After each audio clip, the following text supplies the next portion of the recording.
All right, we are just getting back from Giant. You saw that beautiful sunset. We just needed a few things and we really shopped our shelves once again.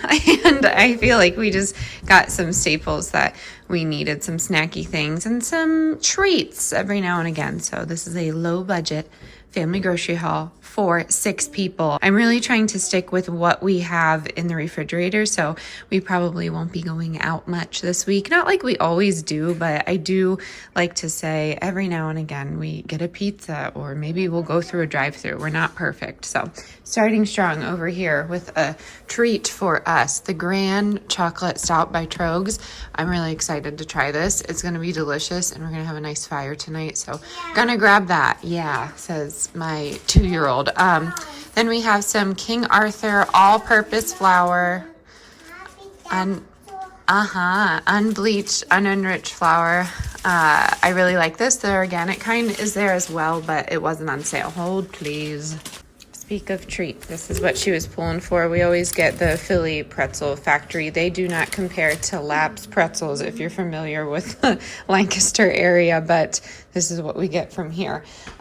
We did the flour, we did the Momma treat. And then the Screamin' Sicilian pizzas were $5 if you buy 2. So we got these. My husband's going into a night shift here, so those are nice for him to have. And then I don't know how long the sale goes, but some of the vegetables were on sale for 60 cents. So I just got 2 cut green beans. They had creamed corn, not our cup of tea though. That's a big one if you're new to preparedness, if you're new to stocking up with items like this. I made the mistake of buying whatever was on sale, and honestly, it didn't go to waste. We donated it, but they were items that my family didn't even like. So just stock what you like, if that makes sense. It makes it easier to cycle through if you're keeping that 2-year pantry like we've talked about.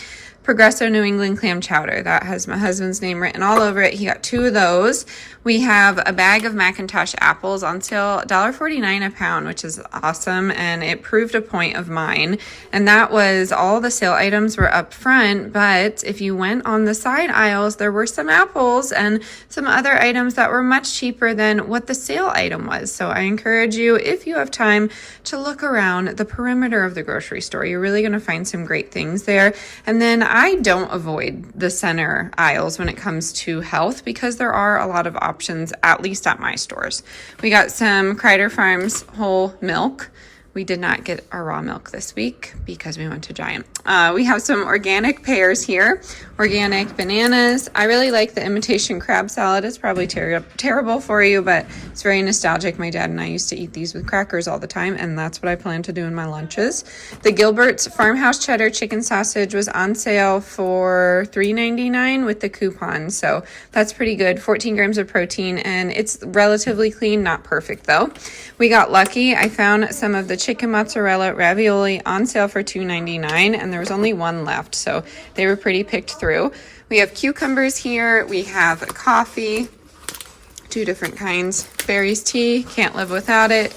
And then the unenriched penne organic Nature's Promise pasta, some cane sugar that we were out of, and that's it. So I have some chicken in the crock pot here. Gonna do like a little chicken and some scalloped potatoes. All right, I'm getting started on dinner. I'm gonna make a quick scalloped potato. My son and I were looking at some of the easy ones that you literally just pop in the oven or microwave. They were $5.79. I actually went back in a video. That's why I love having these videos. And just to see what they were back in Colorado. So like we'll say 2 years ago when we used to buy that kind of thing. And they were, $3.29. So honestly, that inflation is crazy. We have potatoes, onions, and heavy whipping cream and cheese at home. So that's what we're making. So I'm going to slice these real thin with some onions. And then I got this Brussels sprout stock for $3 at the Amish market. We're going to saute that. And I like to do some balsamic and blue cheese on top of it, or goat cheese. Okay. Tantrums later, mess later. Here we go. We're gonna layer the scalloped potatoes. We have thin sliced scalloped potatoes. We have butter. We have dill. Always add dill to my scalloped potatoes. You have the opportunity to make it however you want it though. So we're gonna do a lot of pepper. Come on now. We're gonna do a lot of salt. I salt it afterwards. as well, just because with potatoes you need a lot of salt. And I have my onion. I love onions. I could literally eat an onion like an apple, but I won't. Raw onion actually gives me a huge migraine, big migraine trigger for me. And then we're gonna do heavy whipping cream, a little bit of that, just a little bit. I'd say like a third cup, maybe a half cup to every layer. So there's that. And then I have my cheese back here. We just did sharp cheddar. Honestly, I just do whatever I have on hand. Shake it out of there, get everything you can. And then we're gonna go in for a second layer and maybe even a third, but very easy. I bake covered, so everything melts. The kids are out getting firewood if you hear any banging around out there, but we're gonna have a nice fire. I'll show you that, but it's looking good. I'm excited. All right, here is the finished product for now before it goes in the oven. And then I forgot I was making biscuits. So we're doing chicken and a biscuit. I will show you the easy recipe. I love this one. It's super simple and they come out very fluffy.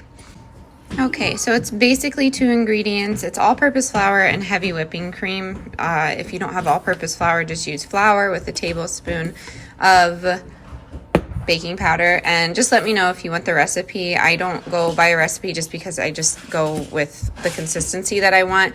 And then you want to roll it out. You don't want to over mix it just like any other biscuit dough. So you want like a textury consistency, and then you want to roll it out and then make your dough shapes. And I'm going to bake it with my scalloped potatoes over here. It's going to be chicken and a biscuit. If you're from around these parts of PA, that's pretty common. And then also chicken and waffles, which is what I wanted to make, but we don't have a waffle maker, so this is what we're making instead.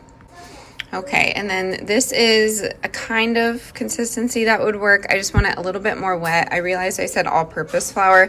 I meant to say if you have self-rising flour, then you're good with 2 ingredients. But if you have all-purpose flour, then you're just adding the baking powder to make it self-rising, if that makes sense. So I ran out of whipping cream, so I'm just adding a little bit of milk. It's not going to hurt it. And then I will just flatten these out so I can cut them out to make it the biscuit shape. All right, this is the consistency you're looking for, and I'm going to try a different approach. I'm just going to scoop it out with a cookie scoop onto my parchment lined baking sheet, and then I will bake them. And then I did forget to mention it's like a buttermilk biscuit, so if you have butter to put on top of that, that's what you want. So we'll see how this works out. I've never tried it before, but I'm sure it will be just fine.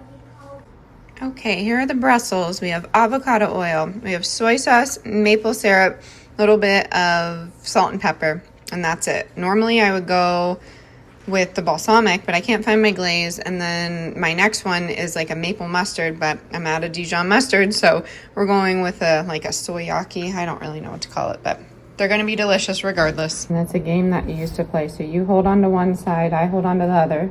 Don't do anything yet, but you pull it apart and see who gets the bigger half. Ready? 1, 2, 3, pull. Mommy won.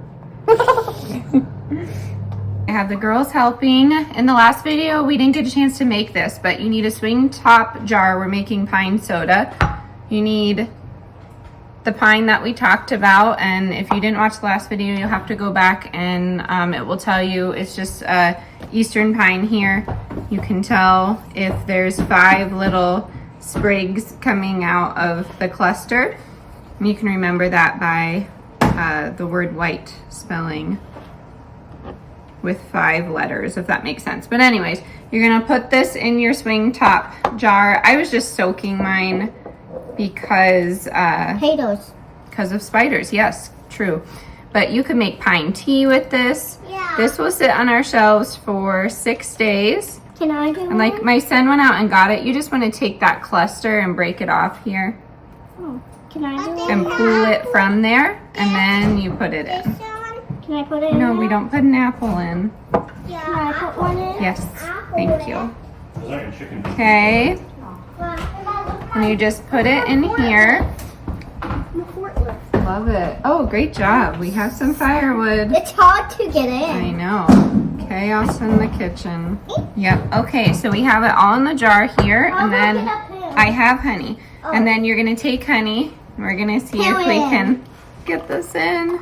Yeah. And then the last, oh, she's a little hard. The last thing you need is filtered water. I'll show you. We definitely don't want to break it. No. Because it's glass. And it's sliding. Mm-hmm. But Millie. Okay, now you're just gonna get some water. I forgot to mention you could use cane sugar instead. All right, it's all filled up here. You could also fill this up with vinegar and make like a homemade pine sol with it too. So it really depends where you want to go with it. Like I said in the last video, a lot of people use it for mulch on their garden beds, or they, no thanks, take the dried and make it more pliable with some water, and they make it into baskets. So yeah, you just want to shut the swing top and shake it up, get the honey nice incorporated, and you will see it will already start to bubble. 4 days does not give a good pine flavor for me, but 6 days really does something. Those extra 2 days, I don't know why. It's gonna be pretty delicious. So check back with us. You can already see some bubbles going, but I need some, I need some more honey Honey's in dissolved. there. But here it is. We'll show you dinner in a second.